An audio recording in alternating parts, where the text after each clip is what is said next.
Now, I'd just like to welcome everyone to the very first interactive forum session for Aspire. And the first session's on add-ons in the ART lab. And we're very, very lucky to have two very eminent clinicians who have already given a lecture. We've got Dr. Tuong, who's the founder and leader of the IVFMD Group, which operates 6 IVF centres in Vietnam. He started working as an embryologist and clinician in 1977 and currently practices at Manh Tuong Hospital, Ho Chi Minh City in Vietnam, which I must say I've had the pleasure to go and meet him there. Dr. Tuong is the Vice President of Aspire, and he's been a board member since 2012. And he's also the Secretary General for the Ho Chi Minh City Society for Reproductive Medicine. He has a lot of publications, and one of them was in the talk he gave today. The other eminent speaker is Dr. George Liperis, who's an ESHRE certified clinical and research embryologist who's practicing clinical embryology and combining genetic analysis and research in human reproduction. He's the Deputy Scientific Director at Westmead Fertility Centre and Senior Clinical Lecturer at the University of Sydney, and that's in Sydney, Australia. Now, we have two incredibly good speakers, and I must say I've very, very much enjoyed the talks that they put online for everyone to share. But the purpose of this forum is to give people the opportunity to ask questions about those lectures. And I really want to spend most of the time addressing those questions. So I might just start with the first question. The first question is a very broad question, and I think both of you will be able to answer it. It's why do people tend to expand the indication of Vexi for non-male factor fertility? Dr. Tuong, do you want to start with that question?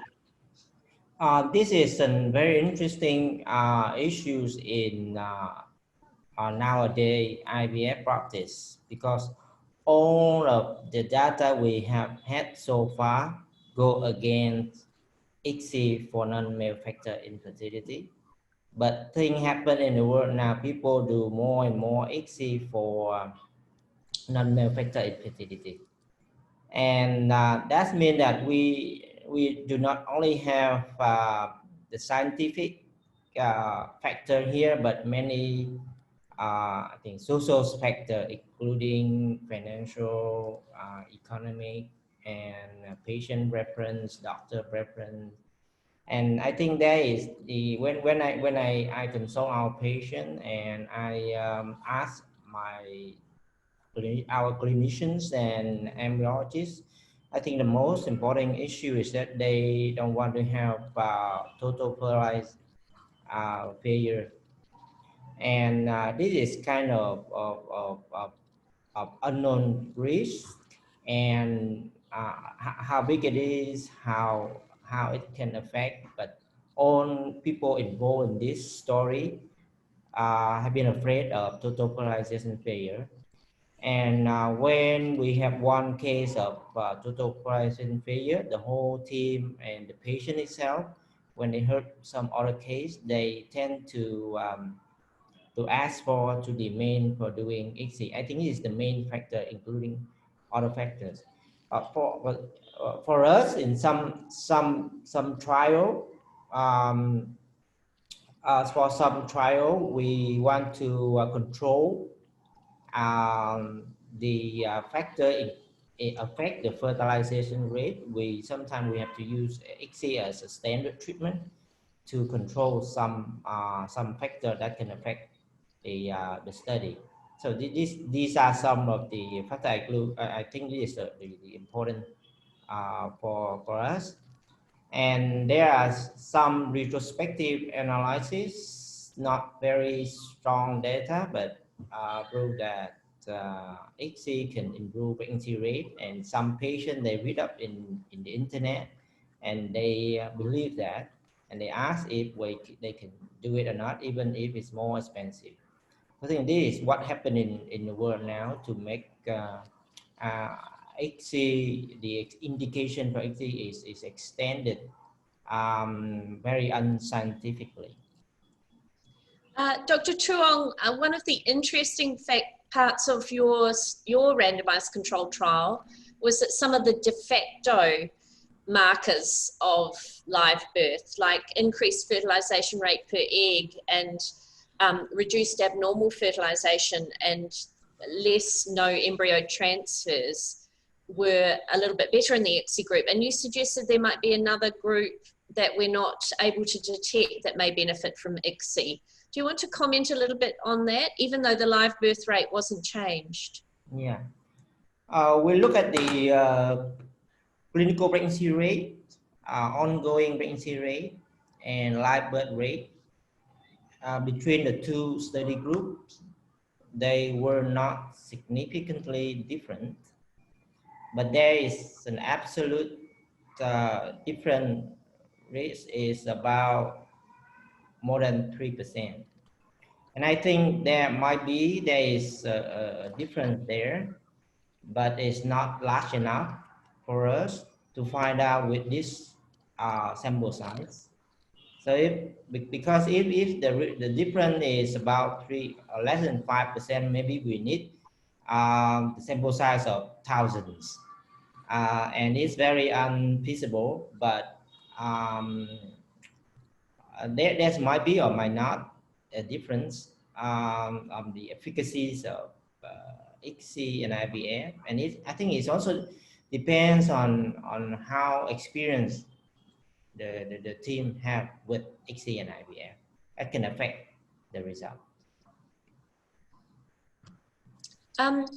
George, perhaps you'd like to comment on the increased uptake of ICSI and a little bit about IVF versus ICSI. You know, is adding sperm selection in going to encourage people to use more ICSI? That's a very good question, Dr. Holland. I think that in the latest years, we have seen that worldwide, the numbers of ICSI have been increased dramatically in terms of the utilization of ICSI over IVF. And having in mind that the sperm values have not been declining that matter, I'm just wondering where those values come from. And I think that a lot of it has to do with some fears being developed. Most likely, sometimes when we don't collect many eggs, some laboratories might think we don't have enough eggs, let's not risk it, let's do ICSI.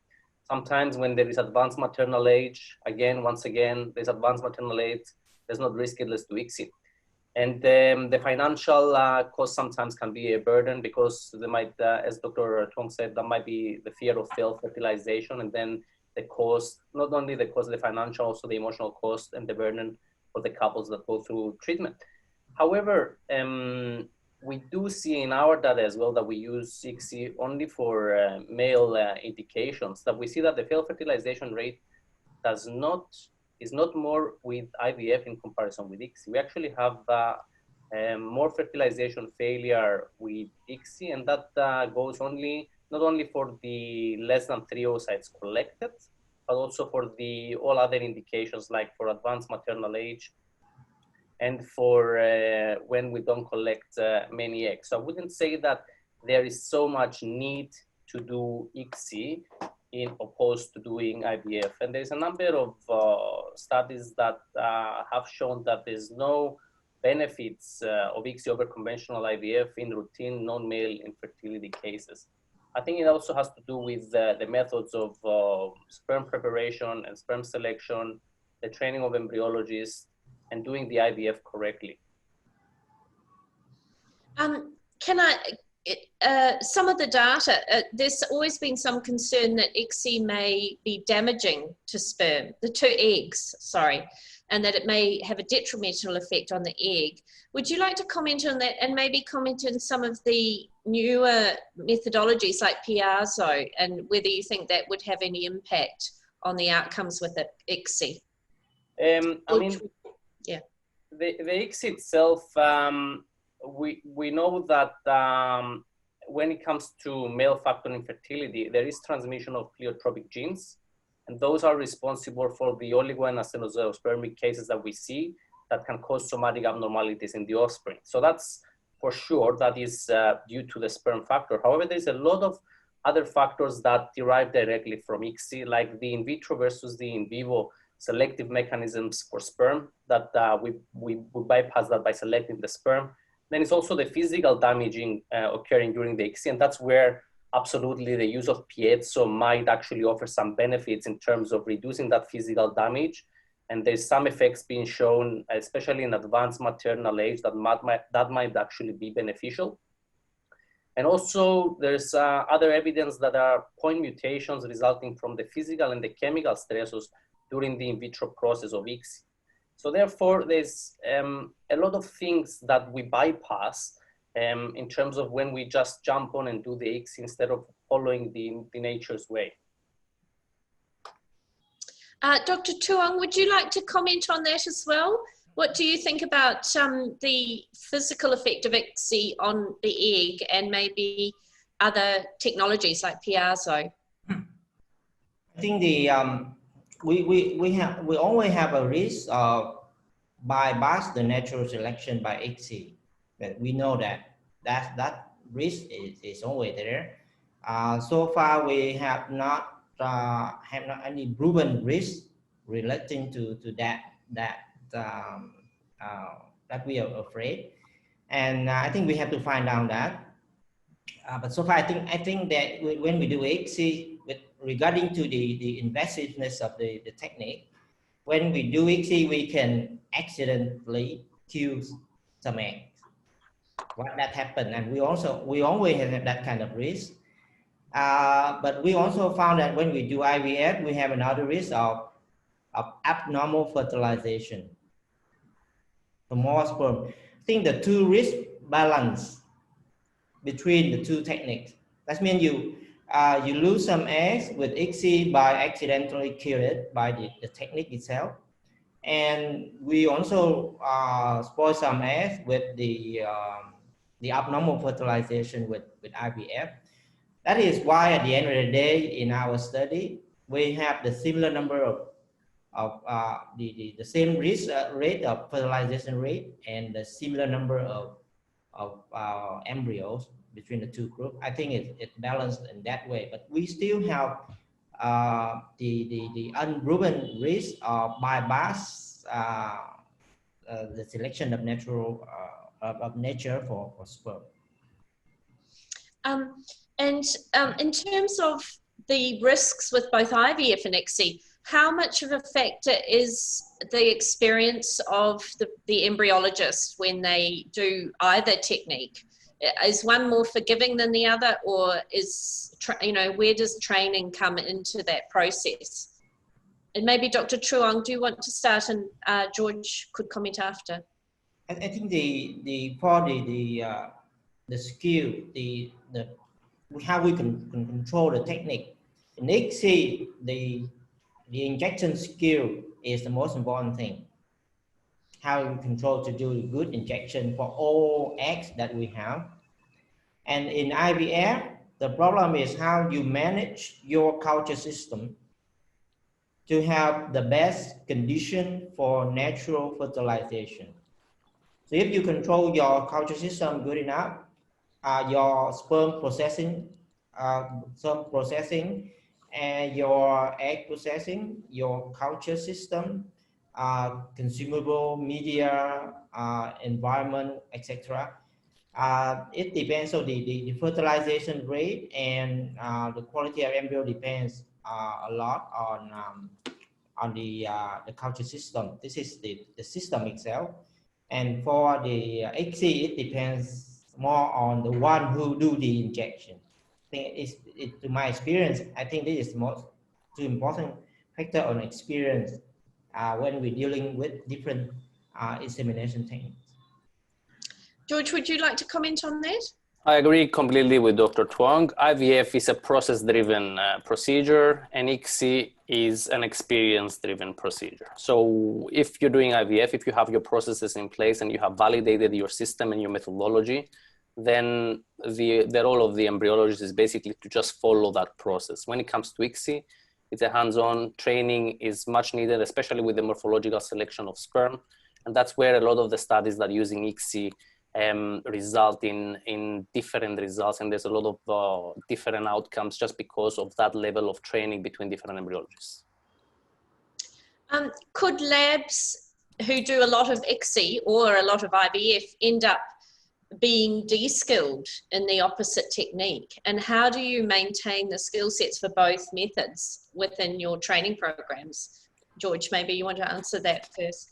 Absolutely. I mean, in our laboratory, we use both methods. We do about 65% IVF, 35% ICSI. Only for male indications, we use ICSI. So therefore, we have the skill set for both techniques. But absolutely, if one lab doesn't do many IVF cycles, somehow those processes get lost. And that ability to follow the routine and make sure that the culture system, in terms of humidity, in terms of overlay, in terms of osmolarity. So all of those tests that need to be validated, if they only do an IVF cycle here and there, then they won't be able to keep those key performance indicators to be able to validate that they're doing that technique correctly.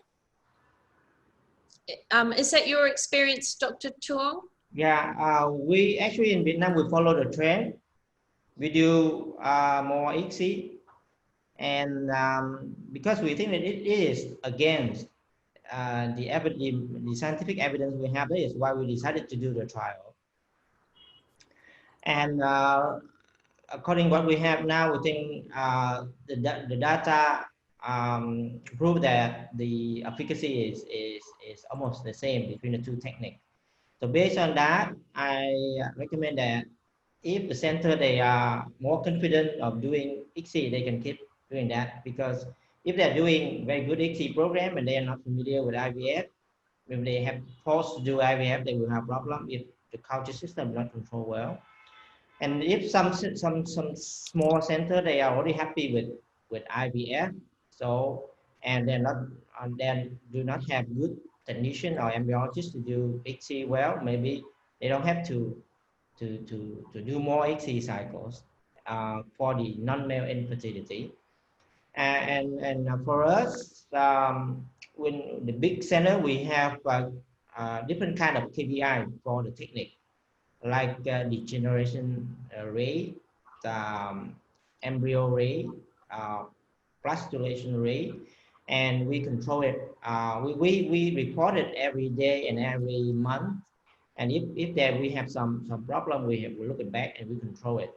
And actually, during the past few years, we did improve all of the KPI in our program. So I think if you have a good number of patients and good quality management system, you can improve the technique, training, supervise, or troubleshoot, and gradually you improve yourself. So scientifically, at the meantime, there is not much difference between the two techniques. We still bear on the risk of bypass the natural selection. In terms of the selection of the sperm, and it was such a great talk, George, there wasn't a lot of evidence, and not a lot of evidence as to which method was better. Can I get, what do you do? And do you use any method, or do you always use sperm selection if you're using ICSI, or are there certain cutoffs with sperm where you would look at sperm selection?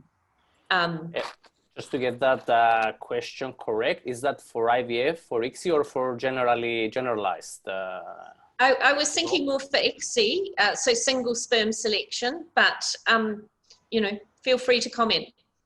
So single sperm selection in terms of selecting sperm under the microscope, that's the most common way. So in terms of the embryologists, they will basically look at the sperm and try to avoid major defects when it comes to the sperm head, like lack of acrosome, large hair, piriform, tapered head. Then the flagellum being of the single tail, not have a double axonym, and also the centromere also being normal. So normal morphology overall. When it comes to selection of sperm, it's normal morphology overall. The only indication for doing ICSI, however, is when the sample on the day, and that is very important to state, is not suitable for IVF fertilization, because even if the man had the previous semen analysis and that semen analysis indicates values below the WHO standards, it doesn't necessarily mean that the sample itself presented on the day will also be below those values and those thresholds. And it is more important to see the sample after preparation. We use density gradient preparation for all of the samples that we collect in the laboratory that have above a certain number of sperm that can give us a good preparation after putting through the density. And after that, whether those values pass a certain threshold to allow for natural fertilization, we will do IVF. If they don't meet that threshold, then we decide that ICSI is indeed the preferred methodology. Do the embryologists make that decisions, or do the clinicians, or do the patients make the decision? In our setting, I think, and that's one of the freedoms that we have as embryologists, is that we take that final decision in the lab, and a lot of factors indicate that that's the best way possible, because looking at just semen fluid analysis can give you an indication of the sample on the day. But first of all, that doesn't reflect how the sample will look on the day of the actual insemination, because that can vary significantly. And we do see that the men's sample can vary significantly from collection to collection, even sometimes on the same day. And secondly, we don't know how that sample will prepare in terms of after preparation, whether they will still be up to the quality and the standards. And that's why I think that it is important that that decision is being made at the time of fertilization. Of course, we don't like surprises. So therefore, it is important to have an indication as towards what technique we're going to use on the day. So therefore, the referring specialist, and that's our practice in our setting, will first make a decision and have a preliminary plan of fertilization based on the discussions, based on the history with the patient, and based on the semen fluid analysis. And from there on, we incorporate that decision. And after we have evaluated the sample, if that is different from the preferred technique, then we would discuss that with the patient and with the referring doctor in terms of seeing whether there is some information that we're blinded to, or if, for example, the couple might have had a failed fertilization elsewhere. So some of that history that as facing on the day we might be blinded to as embryologists, I think it's very good to get in a team environment, incorporating the clinician, the embryologist, and the patient to make the best decision for them on the day. Dr. Tuong, do you have a comment on that? Who makes the decision in your labs? Is it the clinicians or the embryologists or the patients? Now the clinician decide, but actually in our center we do more than 90% case of ICSI. So if the clinician recommend IVF for some patient, the embryologist will follow. But after sperm process, if they found that there's some risk of affect the fertilization rate, they can discuss with the clinician to change the insemination method or not. And do you use sperm selection? Do you use IMSI or MAC beads or any other method for sperm selection? We did try some, but we don't believe in that, and now we just use our normal method. And then, what about you, George? Do you use sperm selection? We do not. I mean, the literature, as demonstrated in the lecture, is there's not sufficient evidence as of yet to support any sperm selection methods in terms of providing significant improvement in clinical outcomes. Once that is evident, then we're happy to accommodate and implement that in our clinical setting. But until that time, I think that there is still not enough evidence to support using any preferred methodology from the mentioned. What do you do if you get very high DNA damage in a sperm sample where the morphology may not give you as much information about the quality of the DNA? We will still proceed and use standard IVF when that is indicated, or ICSI when the values are below the threshold of 1 million per ml and 70% motility in the final solution. So we don't consider DNA fragmentation to be a parameter of changing our processes as of yet. There's a lot of studies that, for example, with the introduction of MAX, that has shown that DNA fragmentation can be improved and the samples can be enriched in non-apoptotic spermatozoa that can show better signs of fertilization. But I think that a number of other studies that have followed and that have combined a series of different preparation methods, either combining MAX with density gradient or swim up and doing the one or the other, and then also which one comes first, they have seen a lot of mixed results. So therefore, we're not convinced as of yet whether that would be a good, the method of transition until now. Some studies have shown that for male factor, and that would be a benefit.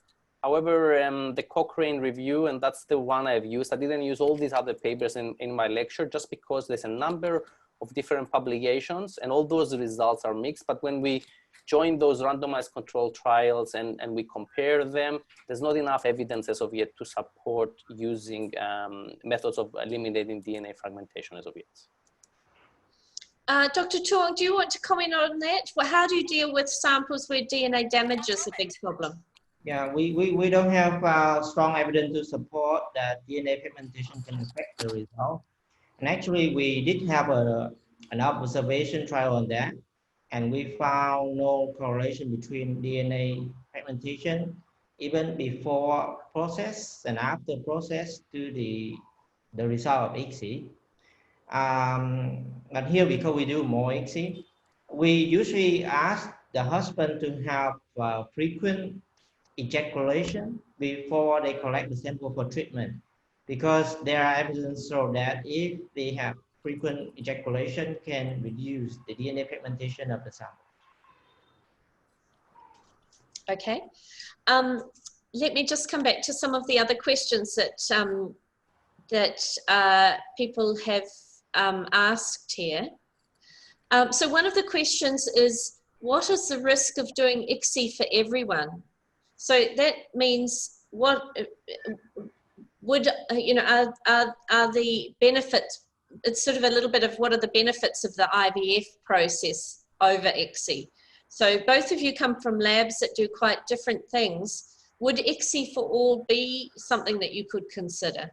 And maybe if you start, Dr. Tuong. When we look at the literature in the past, if they compare children born from IVF or ICSI in general, there is more data show that we have more risk with ICSI children. But recently, when we will look at some recent article compare the children between IVF and ICSI, but only for non-male factor. So most of the recent data show them different. The same happened in our trial. We follow all of the complication until live birth and also the newborn outcome. At birth, we found exactly no difference between the two groups. So I think the risk maybe to the children may come from or inherited from parent problem, more on the technique itself. Right. Would that be your view, George, that it's not so much the ICSI process, it's just in the epidemiological studies you're comparing potentially two different groups, one with a much lower sperm count? Yes, that is definitely correct. There's some birth defects that are more likely to occur with ICSI, and there's in the list of literature, as Dr. Tuong said, like Beth with Wiedemann syndrome, Angelman syndrome. Some sex chromosome abnormalities are more possible with the ICSI, but some are a result of these poor sperm parameters. So those are, most of those are inherited. However, we have to take into account as well that there's a lot of more manipulation when it comes to the physical stressors towards the oocyte. First of all, we are exposing those oocytes to non-ideal conditions when it comes to under the IVFMD, and whether we're using gas atmospheres or not, or heated stages or not, there's a lot more elements to be controlled. And there's the element of the training as well, and the selection of the sperm that derives from the embryologist. So if, for example, IVF and ICSI provides and shows to have equivalent results, then why would we choose a technique that it's a little bit, it's more invasive, less cost effective, requires more staff, more stringent quality control at all levels. And it is important when we're comparing IVF and ICSI as well to know that we have to compare apples with apples. When it comes to IVF, we're comparing mature eggs that have not been fertilized. Those eggs have been exposed for another 17, 18 hours with the cumulus cells. So it could be that some of those proportions of the oocytes have matured in between that time, which otherwise, when it comes to the ICSI, we strip the eggs a couple of hours after collection. Therefore, we assess the maturity there and then, and whether the meiotic maturation has taken place and the polar body has been extruded, we are able to determine that, and only the mature eggs we inject, and we consider those as being able to fertilize or not. So when it comes to the IVF, we have to understand that the values that we see are actually not reflecting the number of eggs that are available for fertilization, because that effect allows another 18 hours for some of those oocytes to have time to mature, but not enough time to fertilize.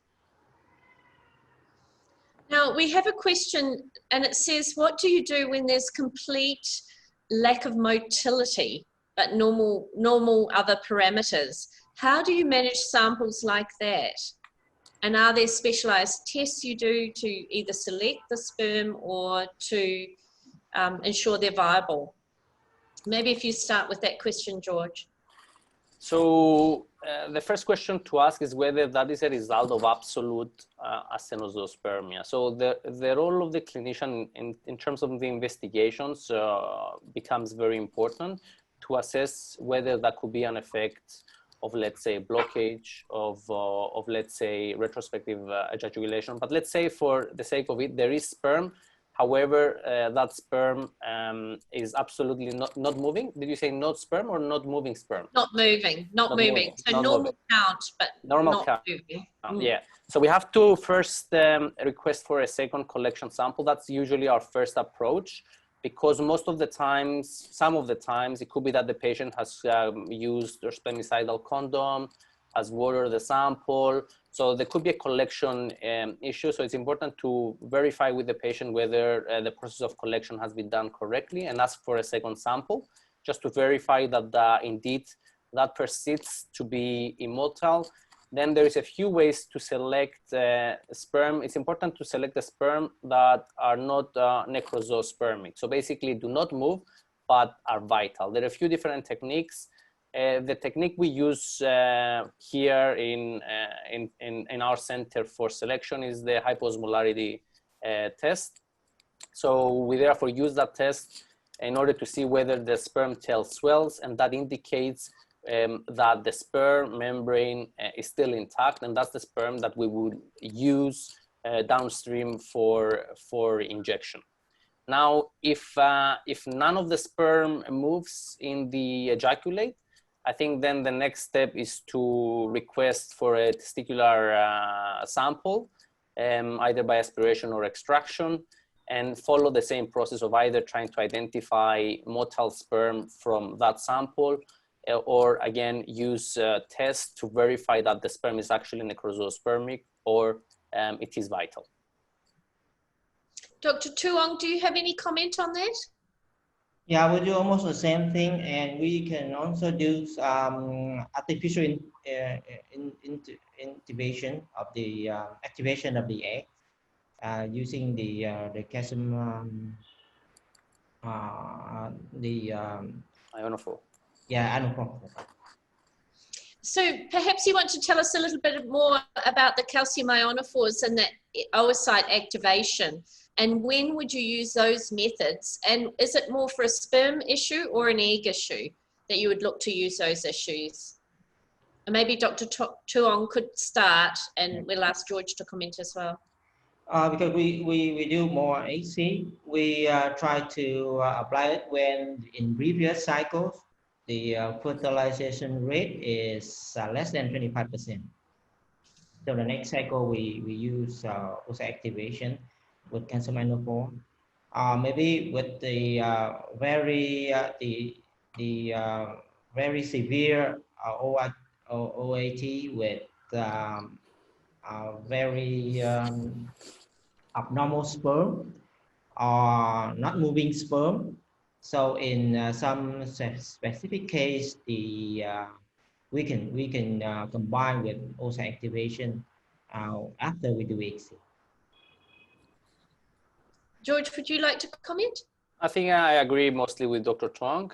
We have similar indications for use of calcium in cases of low or complete failed fertilization on cases of globosospermia that in fact has been shown to demonstrate success.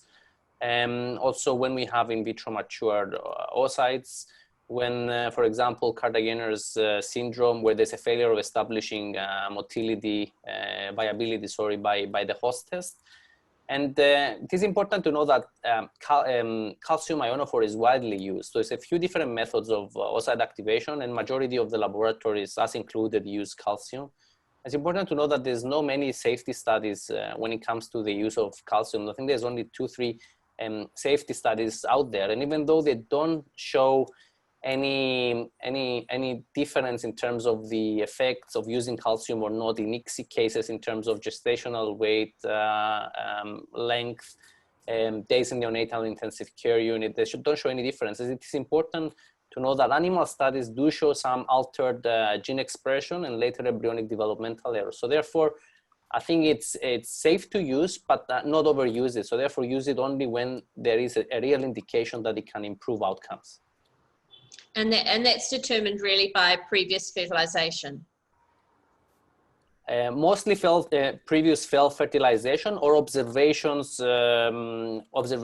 in the laboratory. For example, recently we had a case of globosospermia that we were not aware that the patient had. It was not, the patient got to us from a different clinic.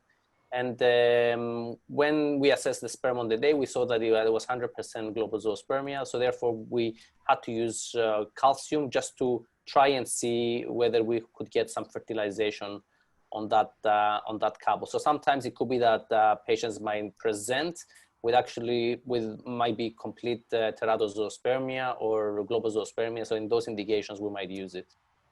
So can you tell me the physiological basis of requiring to need calcium activation for both teratospermia and globosospermia? And we have had questions on both of those, of how you would manage both of those conditions, and why is calcium activation so important? So the calcium does a few different things. The first thing is that it drives the cortical granules exocytosis, and that can lead to the zona hardening and the block of polyspermy. So that's the first thing that it does. It's also very important for the cell cycle progression and the inactivation of the meiosis promoting factor and the formation of the pronucleus binuclear envelope assembly. So the sperm has a component that it delivers in the cytoplasm that causes this calcium release from intracellular stores. That's the PLC zeta, and that's situated at the end of the acrosome of the sperm.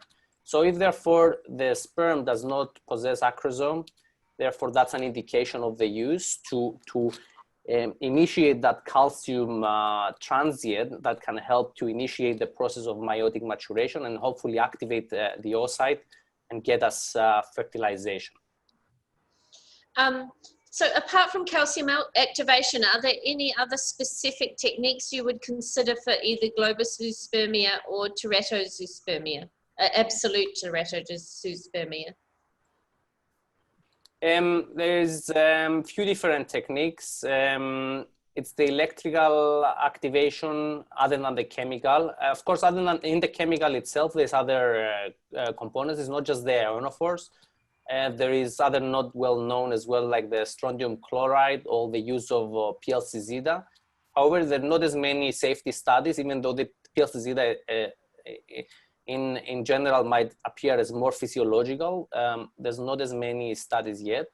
The electrical activation, I think, is a promising technique, and there's studies lately about using this technique in conjunction with round spermatine injection, and this group in Japan has actually have a lot of babies being born using that technique. And another option is the mechanical technique, or as I like to call it, the steering technique, which is being induced by the ICSI needle by aspiration of the cytoplasm at different positions with the pipette. So therefore just mixing the cytoplasm within the egg, and therefore that can be a method of artificially increasing the calcium levels. So there's a few different options.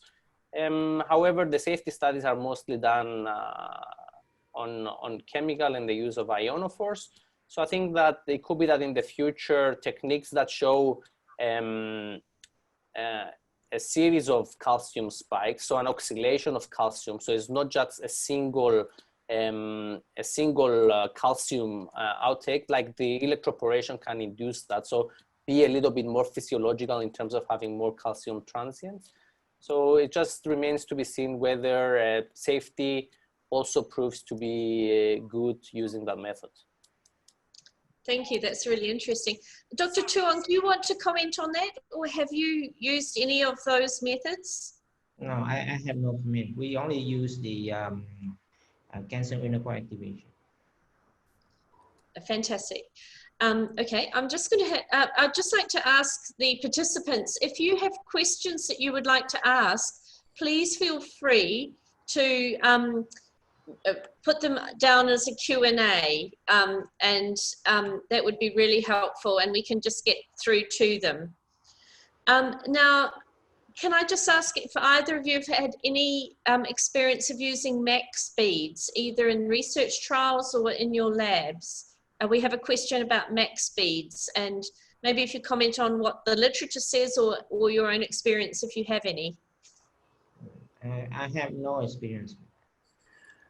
Okay. We also have not used the beads. Okay. Yeah. What do you think the pros and cons of them are?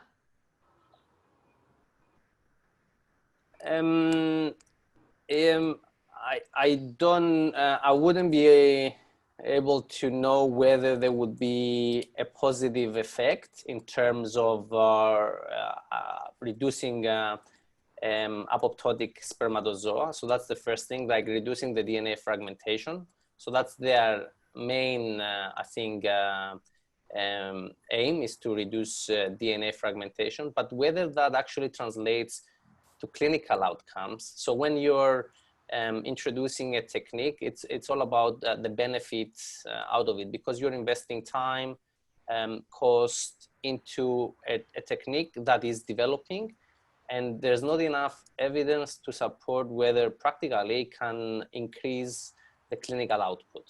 So once those data are out there to safely support it, then of course we'll be trialing and implementing it in the laboratory. So that's why we don't have experience, mostly rely on evidence-based techniques. And so far, none of the advanced sperm selection techniques, at least when it comes to our laboratory setting, provide substantial evidence to support that they might be beneficial in providing improved clinical outcomes.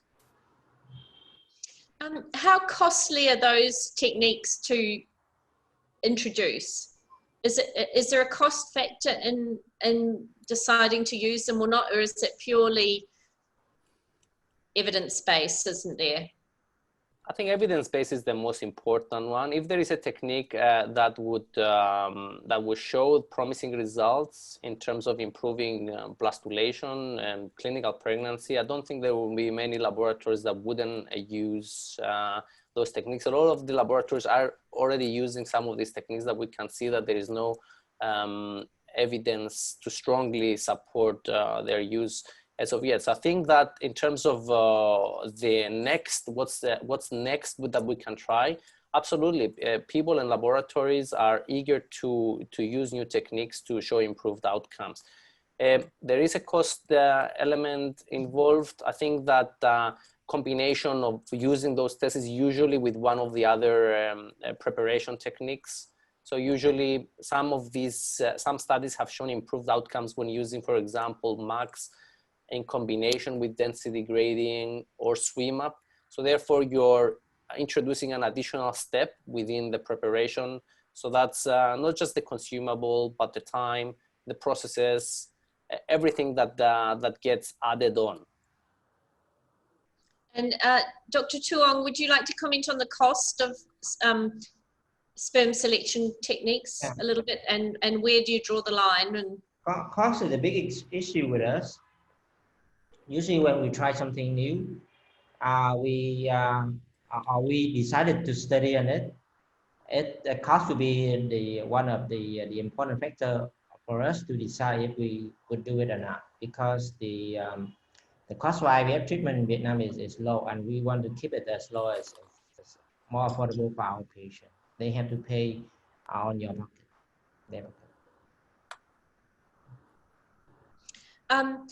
How does that work with IVF and ICSI? Is it fairly equivalent cost to you, or do you have processes to try and reduce the cost of ICSI?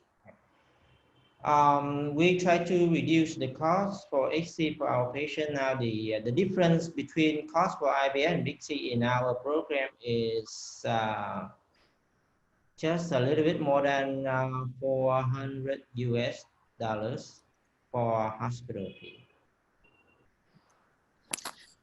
And based on the recent study, we decided to reduce the percentage of patients doing ICSI in the near future.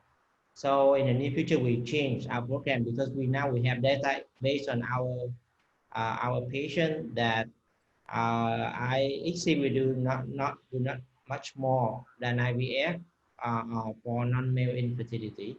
So next step, we try to increase the indication for doing IVF for our normal IVF patient to lower down the cost. Okay.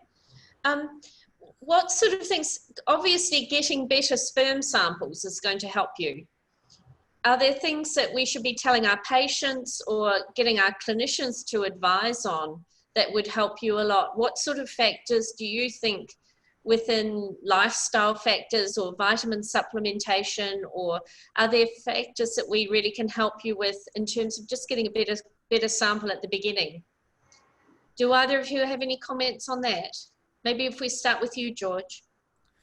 I have to tell that I'm not a clinician myself, so I won't be in the front line of giving advice to the patients and as regards to lifestyle. So Dr. Tuong will be more suited to answer that question. I know that, for example, antioxidants might be a good option for sperm, especially when they're demonstrating high DNA fragmentation. Other than that, living a healthy lifestyle in terms of alcohol intake and smoking and all that, but I think Dr. Tuong will be more suited to answer this question.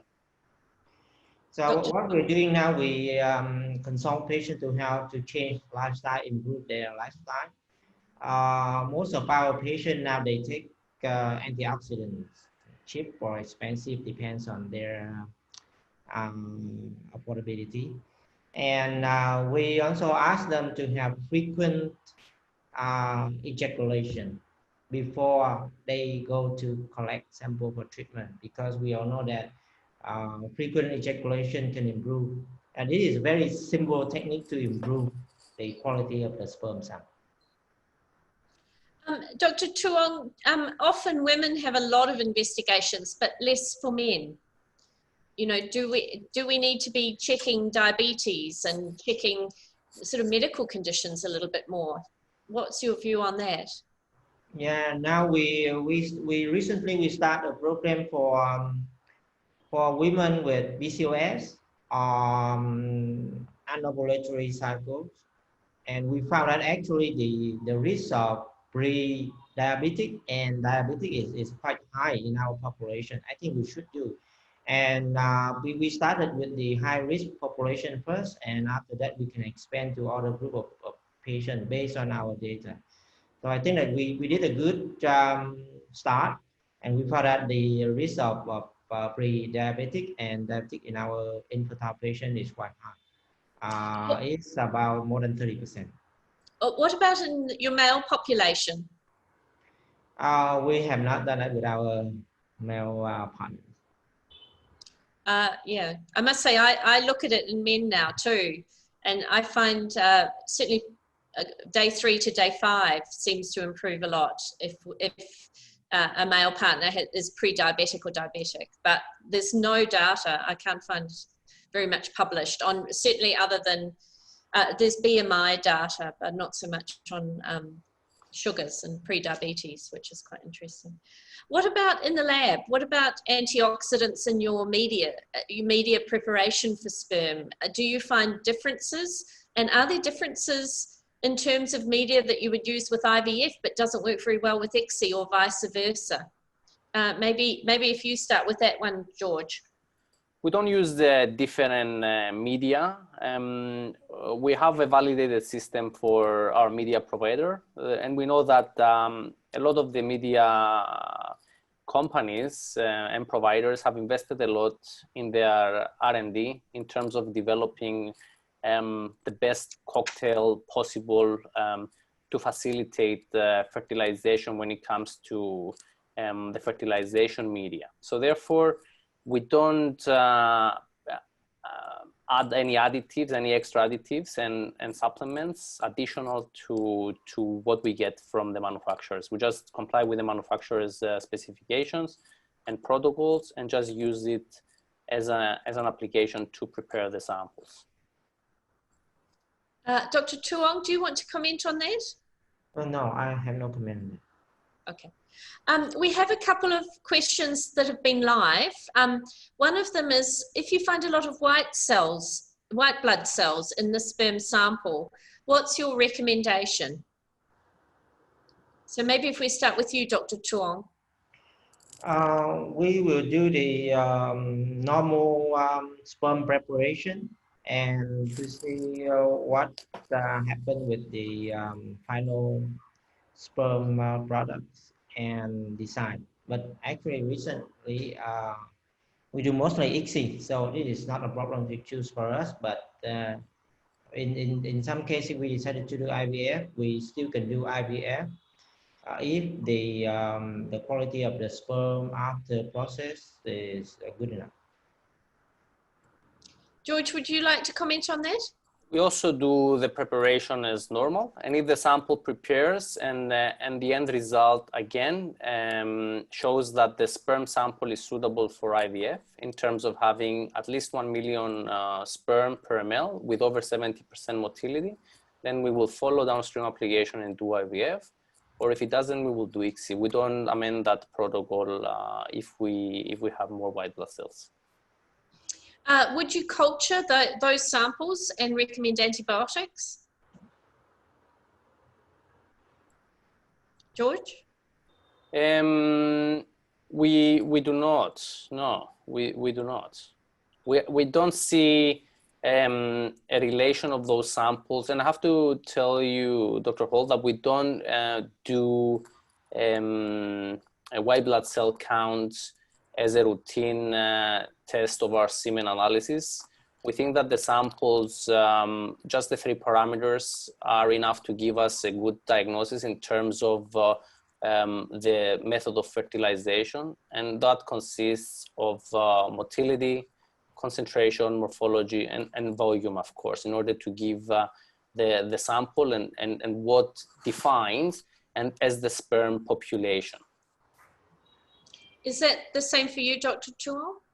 Yeah, we do count the white blood cells in the semen samples routinely, and if we found there is white blood cells, we usually will describe antibiotics couple of weeks before we start the treatment. What kind of antibiotics would you look at? Yeah, we use usually we use doxycycline. Okay, thank you. Let me just check. I'll just see if there are any more questions here. There is a question about whether you use slow sperm here, and I know neither of you use sperm selection methods, but perhaps you would like to discuss a little bit about slow sperm and what the theoretical benefits are, and a little bit about what the findings are. We have not trialed sperm slow much, but we have used the binding through the dishes, so the Pixie dishes, which is sort of is based on the same theoretical aspect that shows functionality of the sperm from the sperm binding where it exhibits hyaluronic acid. So therefore, it exhibits the functionality of the sperm. When we were using it, we did a mini trial of using it with sibling oocytes, and we didn't see much difference in terms of the outcomes for selected patients. And I think that's where the Cochrane Library study from last year as well has highlighted that there's not much difference when using either sperm slow or Pixie in terms of creating better clinical outcomes compared to ICSI. Is that your experience, Dr. Tuong? Have you looked at any hyaluronic acid binding sperm selection methods? Yeah, we did a small trial a couple of years ago, and we found no difference, so we stopped. Okay, thank you. Now, I think we're really at the end of our time. I'll just double check that there aren't, for isolated teratozospermia, is ICSI or IVF better, George? Is the last question here. So if there is no complete teratozospermia, is that the question? Yep, yep. So if we cannot identify any motile sperm, I think that if the indications are, we see some motile sperm, even if it's less than 4% on the Krug's strict criteria, we will still proceed and prepare the sample, because we do consider that if there is some motile sperm, then it will be sufficient for fertilization.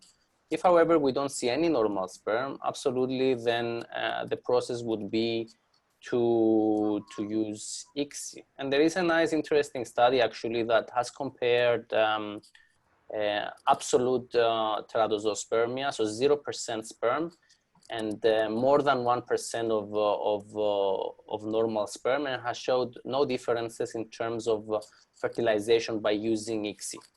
So therefore, there is hope when it comes to complete teratozospermia. Of course, not considering specific genetic defects, but a mixture of teratozospermic samples.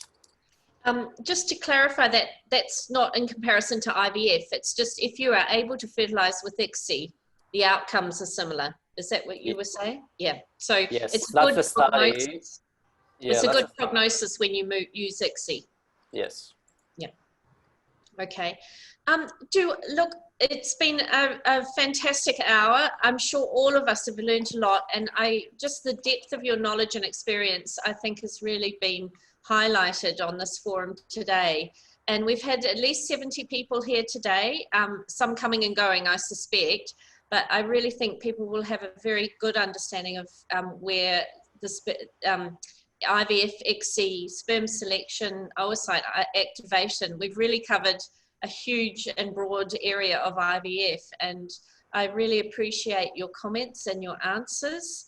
And thank you very, very much for your time. So I'd like to thank you again. I'm sure we'll see you again on more Aspire webinars, and I hope that you've enjoyed your time here. I'm sure a lot of people have really appreciated it, and I'm sure there'll be a lot of couples who actually really gain benefit of knowing some of the things that you've taught them today. So we do want to just very briefly mention the next Aspire webinar, and I've got a bit of a YouTube clip here I think that I can share. Hi, I'm Professor Budi Wiweko, the President of Asia Pacific Initiative on Reproduction, or ESHRE. We proudly present the first ESHRE webinar series 2020. In part 2, Add-on in ART lab, we will discuss and dissect about the important role of embryology laboratory for improving the quality of oocyte and embryo for having the higher success rate or pregnancy. In the sessions, we will have Professor Sushi Tanaka, Dr. Harun Latif, and Associate Professor Jedri Sander-Fox. We will talk a lot about the role of oocyte activations, assisted hatching, and piezo while doing ICSI in IVF lab. So, register now and join us in live webinar session 24th October 2020. See you soon. Just again like to thank our two wonderful speakers. It's been an absolutely fascinating hour. I really appreciate your time, and I understand how hard it is to take time out of your busy days. Best friends and authors on a mission to help. Thank you very much. Thank you. Have a good afternoon. Thank you, Aspire.